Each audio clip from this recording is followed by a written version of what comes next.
Okay, so we're recording.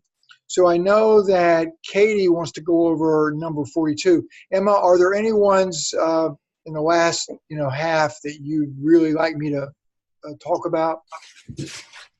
I also want to go over 42 Okay. and Tell you what, I'll go through the questions that I've got prepared, and then you guys can be looking over your study guide and sort okay. of thinking about it.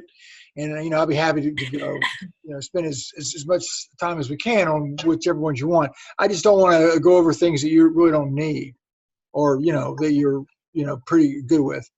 Hi, I don't see your name though. They just came in. I don't see your name, but I see you. Oh, Laura. Hey, Laura. Hi. How are you? Good. What we're doing is I'm going to go over two multiple choice questions and just sort of model how to study. And then I'm going to, starting with I think we ended last session on number 34, I believe. Or else I just marked that for some other reason. I have to think about that. Were you here, Laura? You were, right? Yeah. On Thursday. How far did we get on a Thursday? Do you remember? Yeah, wait, let me check. I think it was somewhere in here. Hi, Stephanie. How are you? Hi, I'm good. How are you? Good. Yeah, 34 was the last one we did. Okay, so what we'll do is I will go over any one of the ones 34 to the end that you guys want me to, but I'm not just going to go over all of them because you may not even need it. And I'm going to give you guys hopefully what you need and not more than what you need. Okay, so I'm going to jump back over here. And what I've done is I've actually looked at two questions from prior AP exams, not ones that you're going to have necessarily, but ones very similar. So in this question right here, I'm trying to get you guys, there we go. It's asking us, well, it's showing us a table that has two countries, Brazil and Peru, that both produce coffee and wheat using only labor. So you've got so what you have right here in this table is the labor hours. And this is very, very important because this isn't always set up the same. But in this particular table, you've got labor hours that it would take each country to produce 1 unit of coffee and 1 unit of wheat. And then they're asking you which one of these is true. Now, the way you want to approach, I think, a question like this is don't try to figure out, don't look at the answers really. Just figure out the answer, right? Figure out who has the comparative advantage. Because this guy, get out of the way. Okay. So the absolute advantage is easy, right?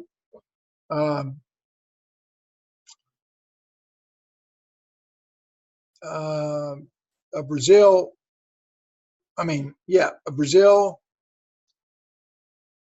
takes more hours to produce a coffee, absolutely. So Peru has the absolute advantage in coffee because it only takes Peru 6 hours to produce one.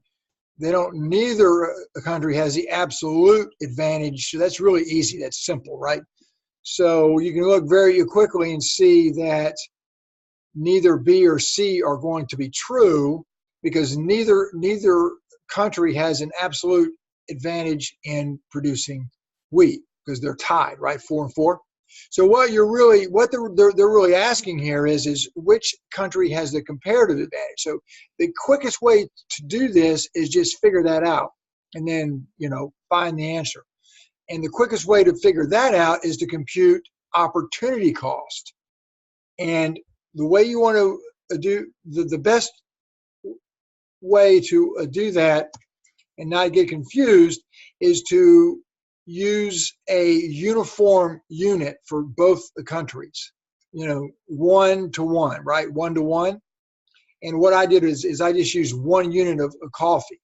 So when I look up here and say, well, how much does 1 unit of coffee cost Brazil in wheat? Well, if it takes 12 hours for Brazil to produce 1 unit of coffee in those 12 hours, they could have produced 3 units of wheat because they can do a unit of wheat in 4. So 1 unit of coffee costs Brazil 3 units of wheat. Or you could just simply say 12 divided by 4 is 3, right? So that is the opportunity cost in wheat for Brazil to produce coffee.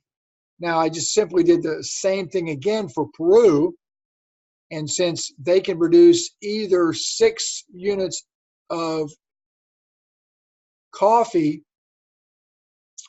or 4 units of wheat, you can do this really quickly 2 ways. You can either say 6 divided by 4 is 1.5, or you can say 6 is half of 12, so 1.5 is half of 3. So you can do it in your head very quickly and just say, okay, 1 unit of coffee costs Peru only 1.5 units of wheat.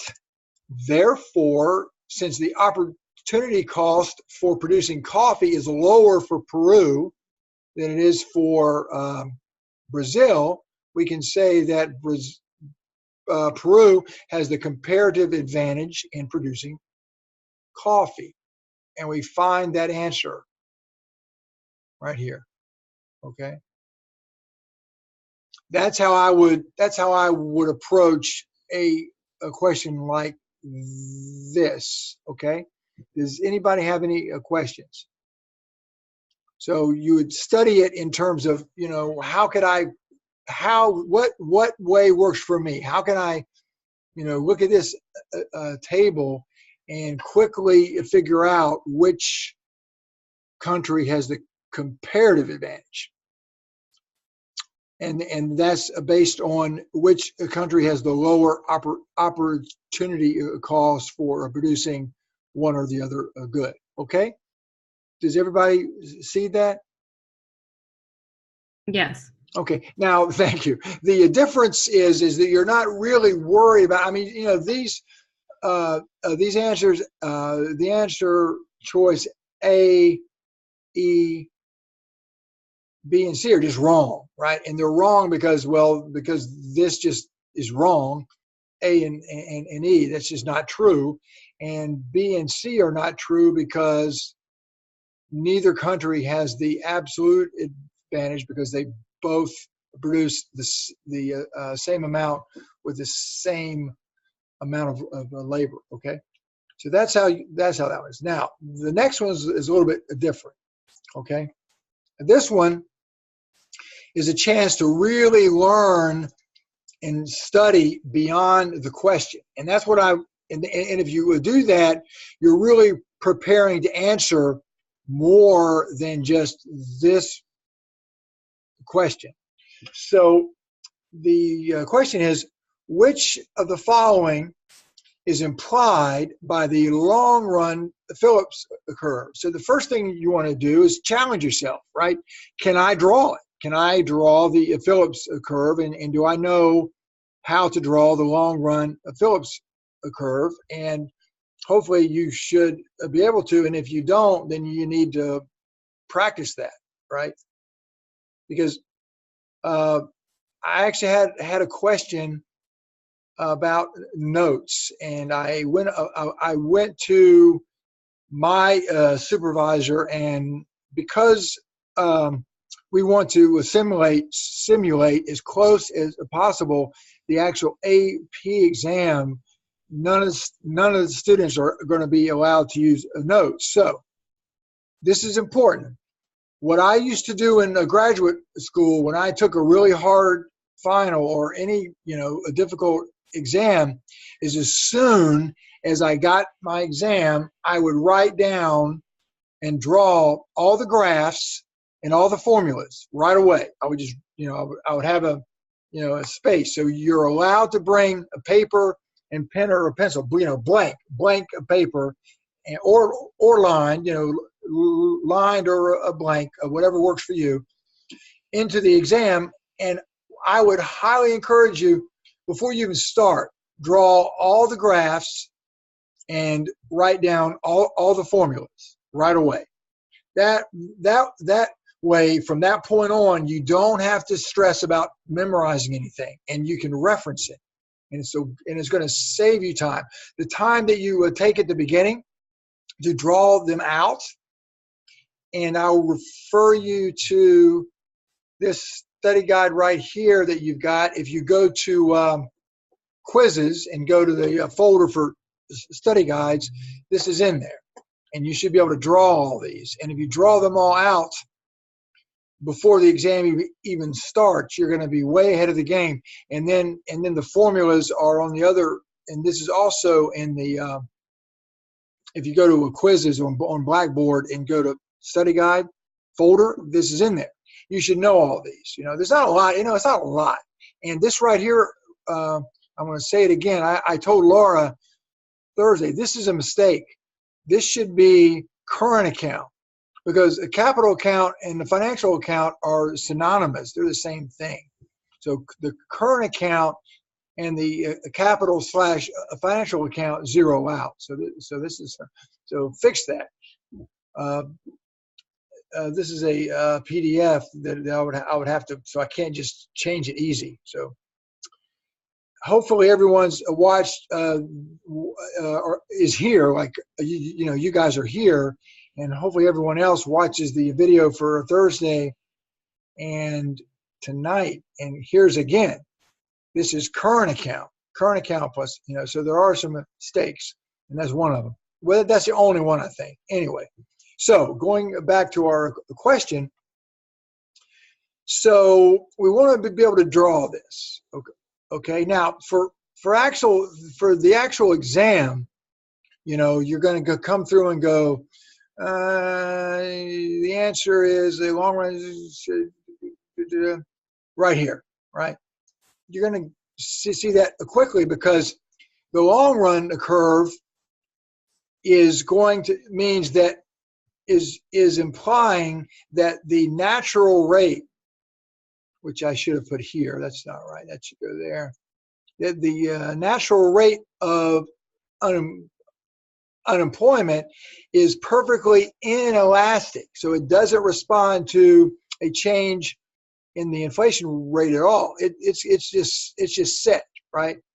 So you can find the answer on the actual exam fairly quickly if you can draw this, right? If you or picture it in your head, but I would draw it, and then, oh yeah, right, that is true. There is no trade-off between in the long run.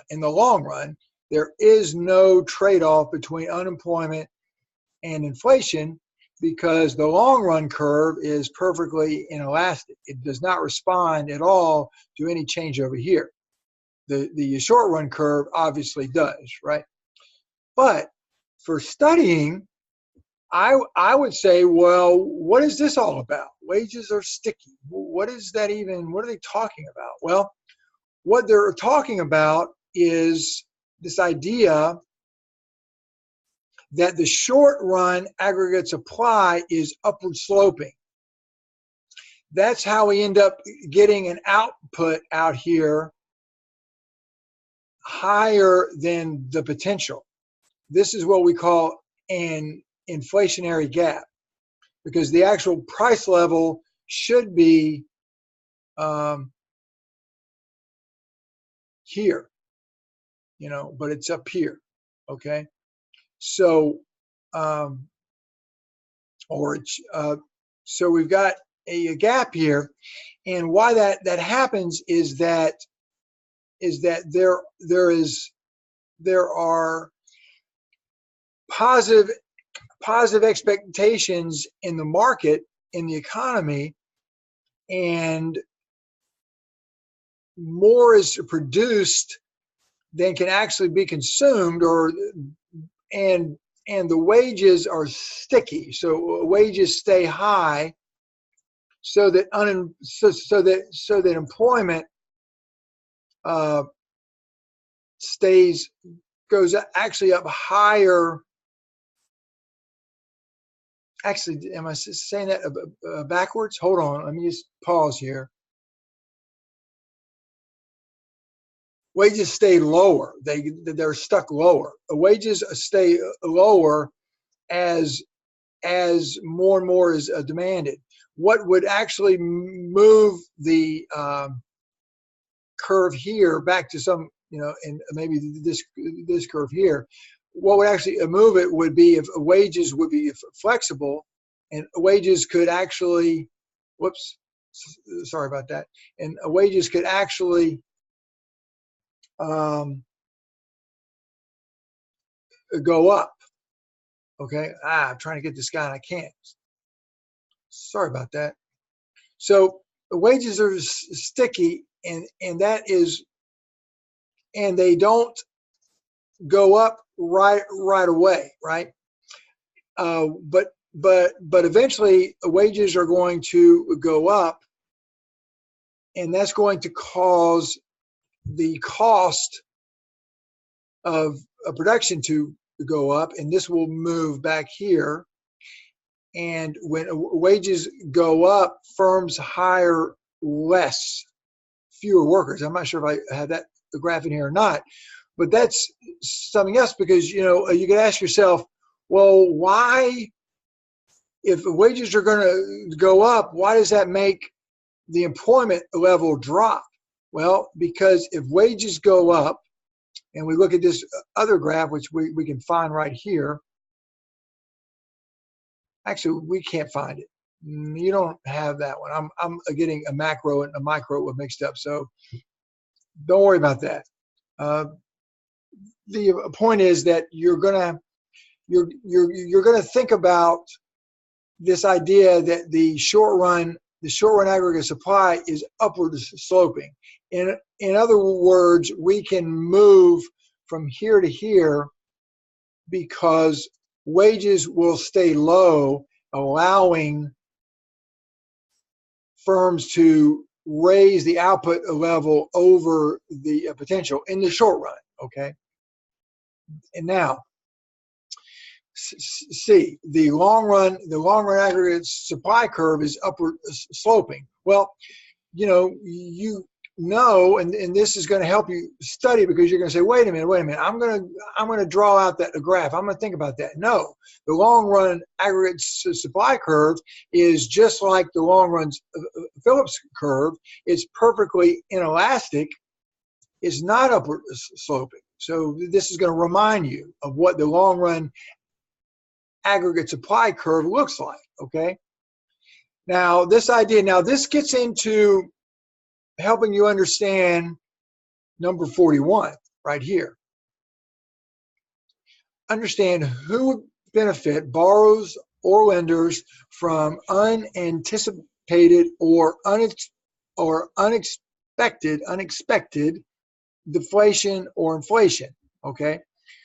Well, if we look at this, going back here and say, okay, let's just take this. The expected, or the other word you'll see is anticipated,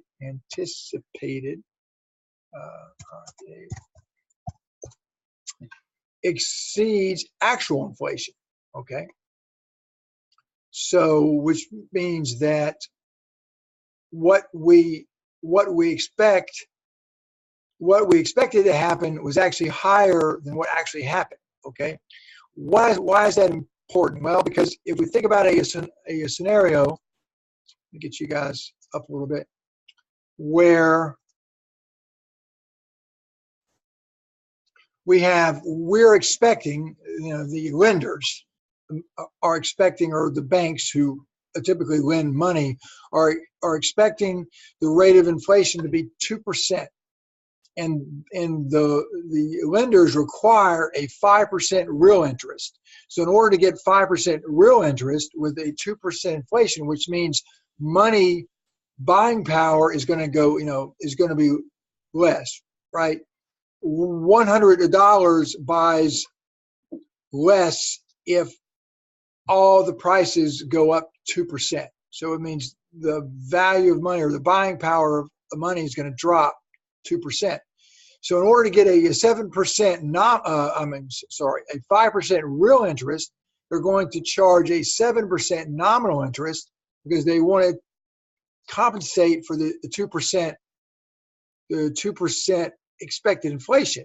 So they're going to charge 7% nominal interest on the money that they loan. Now, if the actual interest rate, if you go back up here, is actually lower, if the expected is higher than the actual, then let's just say, okay, let's just say, what if the actual was lower at only 1%, and if borrowers still at the beginning, when they thought it was going to be 2, paid 7% nominal interest, the real interest rate is actually 6%, not 5, because they're only because of the lower inflation that actually happened.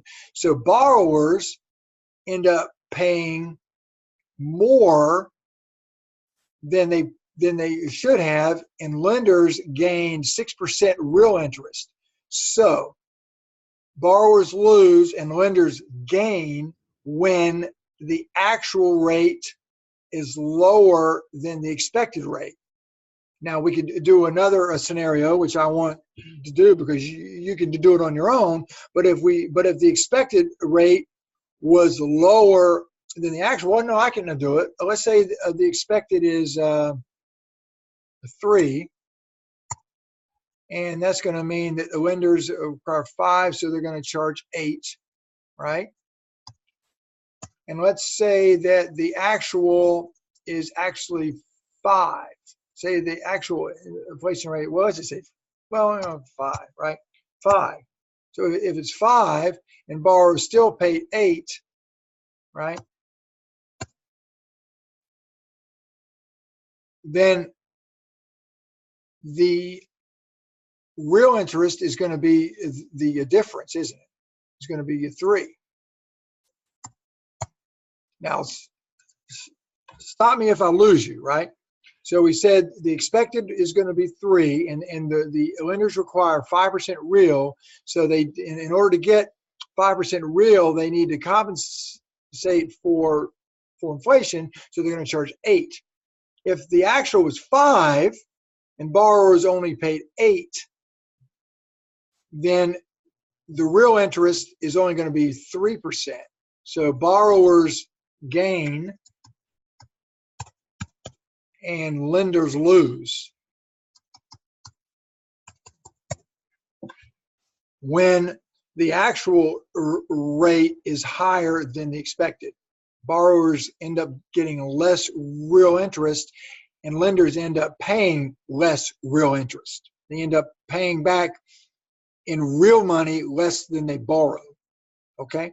And if you understand what I just did right there, question 42 should be easy. Let me look at it real quick just to make sure.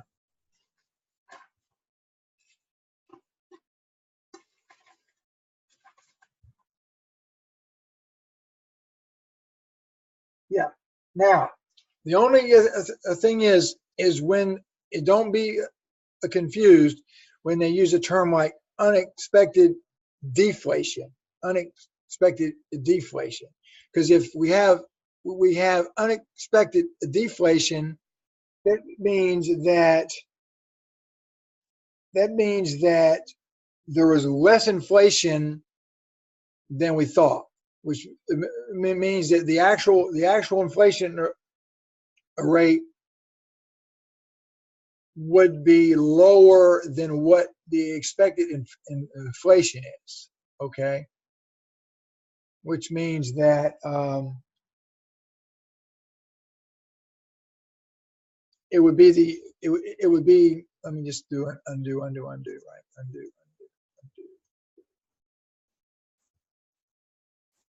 Oh, come on. Ain't gonna do it. Okay. Let's see. What I had before was this right here, right? And that was because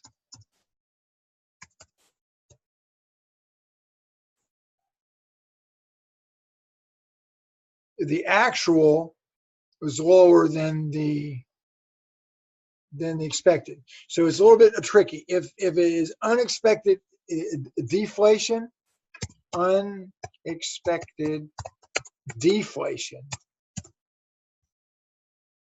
that is the same thing as, whoops, if I could spell it, sorry about that. That's the same thing as saying that we had less inflation than we thought. We had the actual inflation was less than what we thought. Does that make sense? It's tricky wordplay, right? If we have a deflation that's not expected, it means we expected inflation and we got a deflation.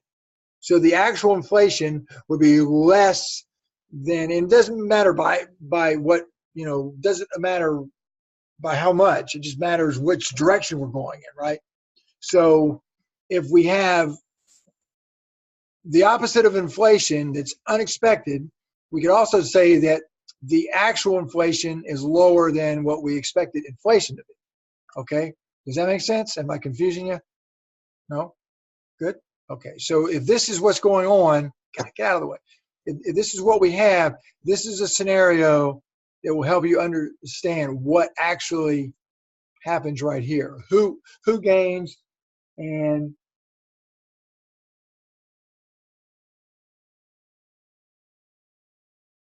wait a minute. Did I do that right? Winders, I did it.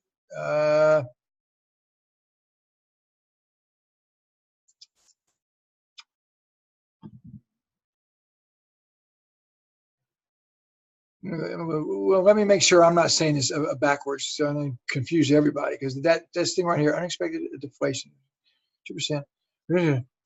If actual inflation is only 1%,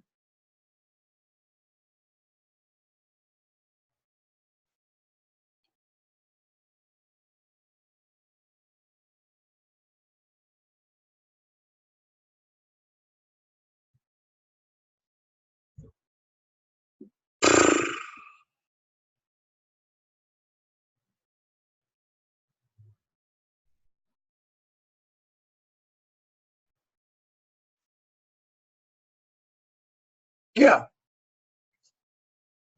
no.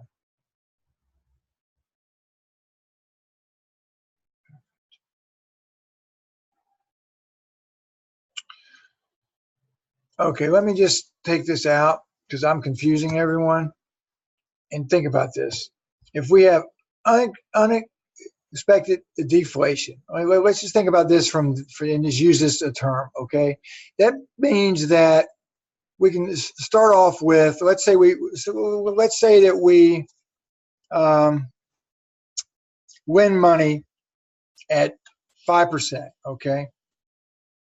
This is how I would do it, okay? 5%. And we don't expect any inflation at all right?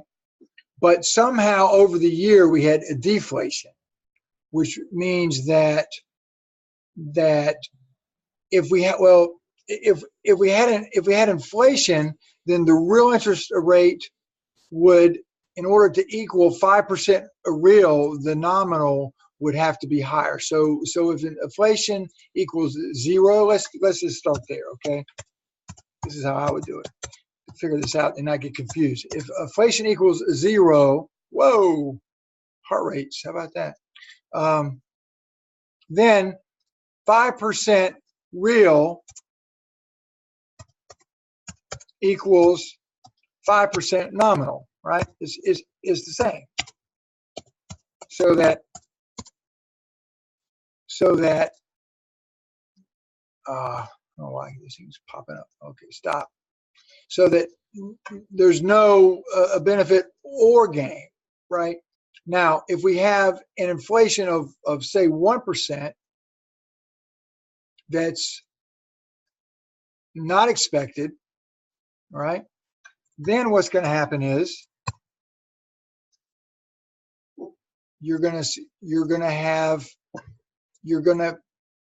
the actual real interest is going to be, let me just clone this so it's easier.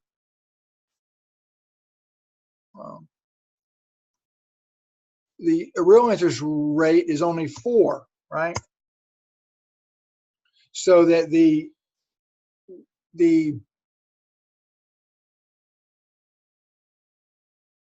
lender loses. Okay, there we go. So in this case right here, if the real interest is lower than the nominal that's being paid, then the lender loses. Okay, now we're on the right track here, so I don't get confused. Okay, now if you have the opposite, which you don't hardly ever see, but if you have a deflation of 1%, right, that you did not expect, okay,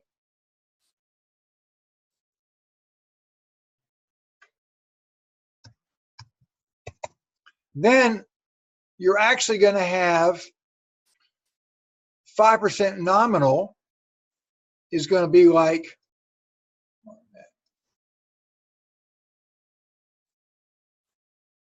it's going to be like 6% real. It's going to go the other way. It's going to go 1% the other way.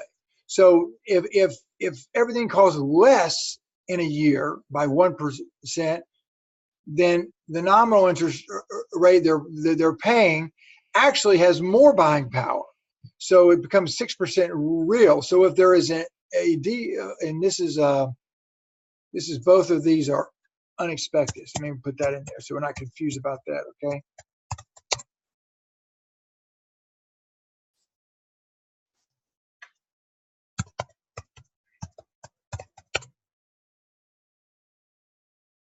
So what this is easy to see, okay, because we've done this a lot.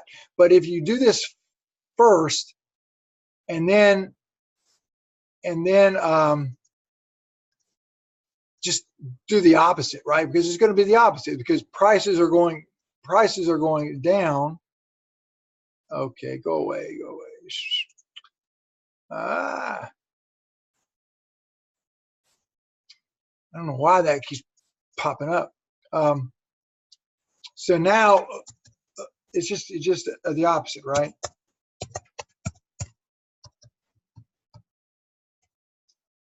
Because if all the prices for a year are lower at the end of the year and the lender is still paying back the same, then the actual real money is actually worth more, right? Does that make sense? Makes sense. I know I confused you at the beginning because I was trying to connect something to that question, but the real tricky part is this idea of deflation. What does that mean? That means price levels are going down. So if I have $100 now, and in a year from now, there's deflation, my $100 can actually buy more. Because all the prices in the economy are lower, which means that I have more real money. So when there's a deflation and the lender's the borrower is paying back the same amount of nominal money, the lender at the end of the year is getting back more real money because of the deflation. It buys more. Okay. Now we're straight. Is everybody clear on that? Do you now see? Does that make you feel more comfortable with what I was asking you here? Yes. Yeah, and if you think about it, just think about deflation is the opposite of inflation. So figure out what I would do actually. To be honest, I would figure out the answer with the word inflation, and then just take the opposite. Like if the borrower, if I figure it out that the borrower gains with inflation, then I know without doing anything else that with the deflation, borrower is going to lose. Or if I figure out that the lender loses with inflation, then without doing anything else, if I just flip it and say, okay, well, if it was the same amount of deflation, then the lender would, whatever the other thing is that it'd be the opposite. They would gain if they were, Okay, that's probably one of the more trickier ones. So, does anybody want me to go over any of the graphs or anything that that got you confused? Could we go over 47, which is like contractionary monetary policy? Yeah. Sure. What that means is that, let me just come back over here. And I'm just going to use the graph that you have. It's easier. You would look at this graph right here. If I could find it. Right here. And let me make this a little bit, let me scoot you guys somewhere else. Okay. And make this a bit bigger. All right. So, right, okay. So right here, this is number 2. Right here is, I can't get the whole thing to highlight, but 2 is contractionary monetary policy. We're decreasing the money supply. And that's going to make the interest rates go up as the shortage of money creates a sell-off of bonds, decreasing bonds. So that's just a reminder that the price of bonds and interest rates move in opposite directions. But actually, I'm going to cut this out and show you a little bit more of what that is.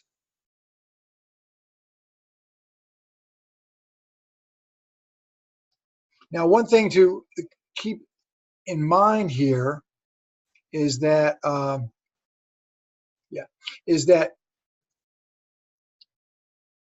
me make this a little bit smaller, kind of big, isn't it?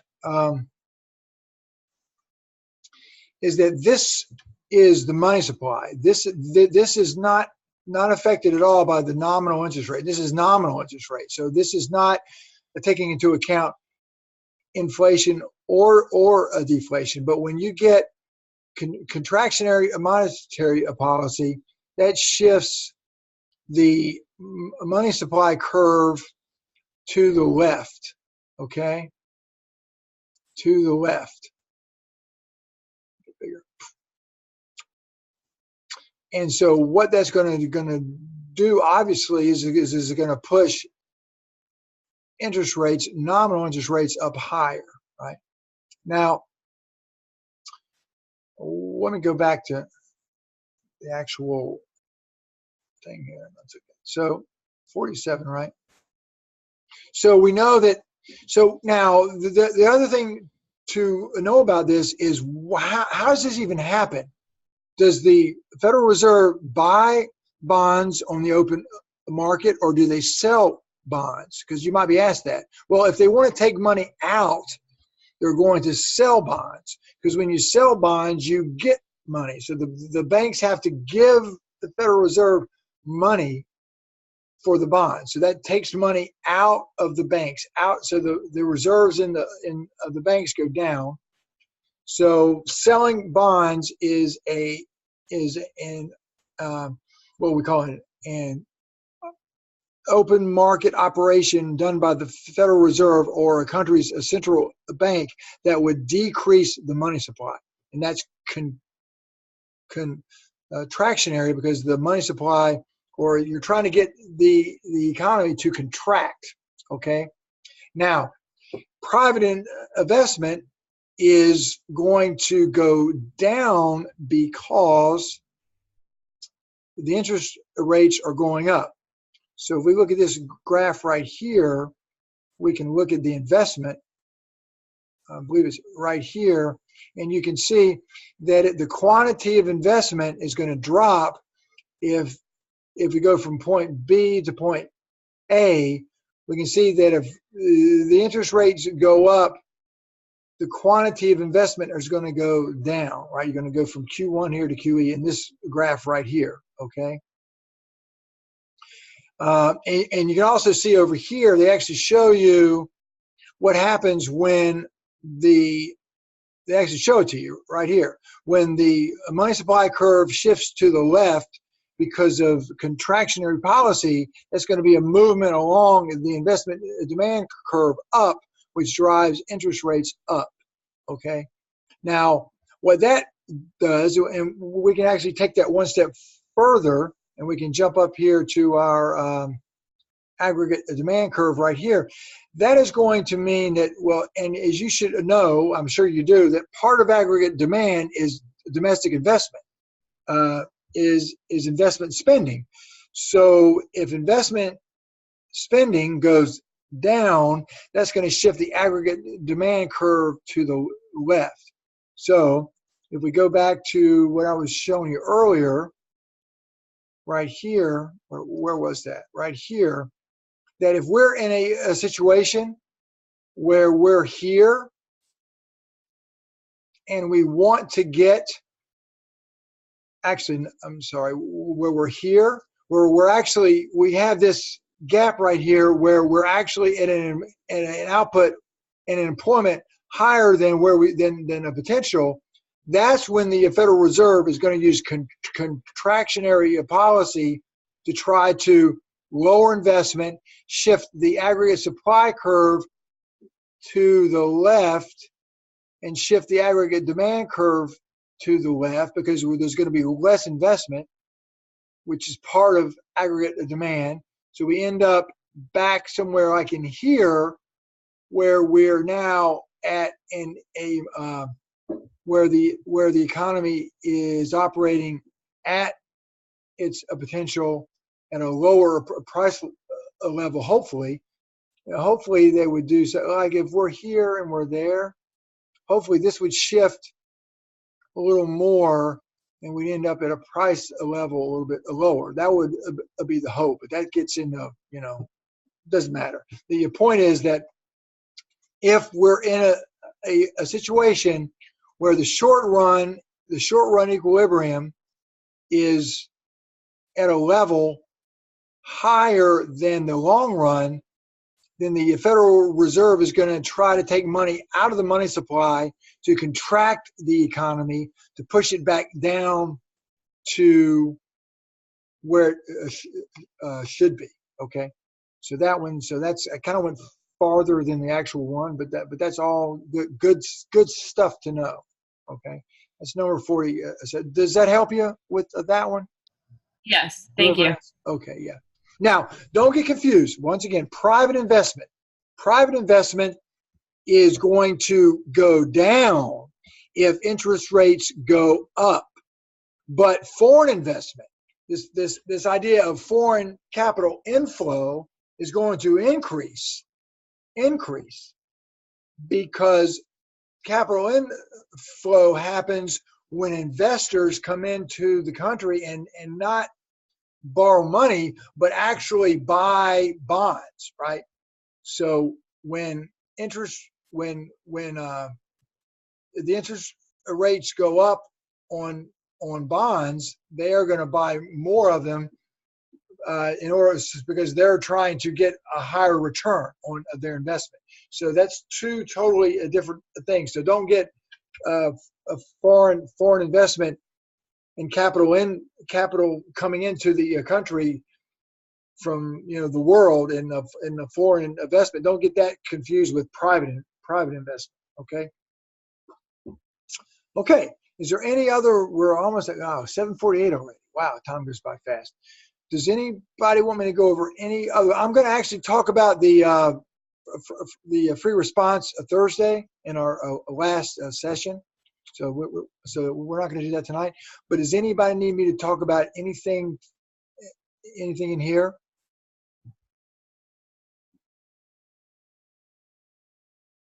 Okay, no? Okay. So you're pretty clear on it. Okay. Now, if you do find one, and if you do some more studying and you have any questions, send me an email and come into the session, or just send me an email. If you can't come on a Thursday, you send me an email and say, Mr. Charlton, could you please explain whatever it is? It could be one of these, or it could be something else, and I'll make sure I explain it for the video. Okay. All right, guys. Does anybody have anything else? Questions, concerns, worries?